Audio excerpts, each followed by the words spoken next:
tengah diet, tapi ini otak asyik fikir nak makan manis. Ada tak? Kalau ada, korang cuba I bakar lemak ini.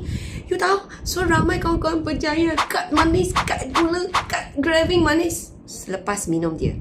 I bakar lemak ini adalah apa? Okay, I bakar lemak ialah kita guna Midi Arabica Coffee masuk dalam 1 liter air. Okay, dalam dia ada 15 sachet. Korang ambil je 1 sachet, larut dia dalam air kosong 1 liter. Minum waktu pagi. Habis 1 liter ini sebelum you lunch. Tak sampai 1 pack ya. Mungkin you punya selera nak makan manis tu sudah sudah tak ada. Yang you rindu punya kuih, itu aunty jual punya kek, you sudah tak layan. Mungkin you simpan kat peti sejuk, you pun terlupa dah. Memang best kawan-kawan. Korang yang tengah diet, nak cut gula susah? Tak susah. Korang cuba air bakar lemak. Okey, kalau korang nak beli, pastikan korang cari Midi Arabica Coffee. Tapi penting kedai Simple Health, sebab sekarang ada fake product. So fake product memang tak boleh lah, sebab bahaya kan. Kita nak minum hari-hari, nak bagi kita punya badan sihat, kat selera makan, jaga usus semua. So korang pastikan beli dengan kedai Simple Health. Okay, so hanya ini je kedai jual barang original. Dalam ada 15 sachet. Setiap hari 1 sachet dah lah, sangat bagus.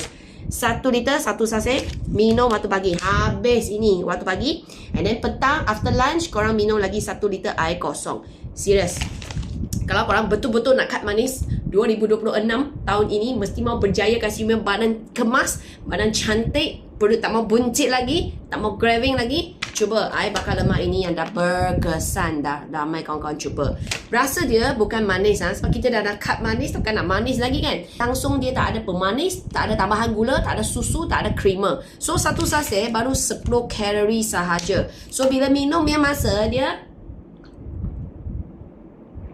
pahit manja, yang semakin minum semakin suka. Dia tak beban you punya usus. In fact, dia akan kuatkan you punya usus. Dia akan activatekan you punya usus, bagi you senang membuang dengan selesa. Jadi, korang pergi cari TikTok Shop ataupun Shopee. Pastikan dengan kedai Simple Health ini, Midi Arabica Coffee. Sekarang tengah promo, daripada harga RM45, sekarang baru RM30 saja. Cepat pergi grab. Siapa cepat dia dapat dengan harga jimat.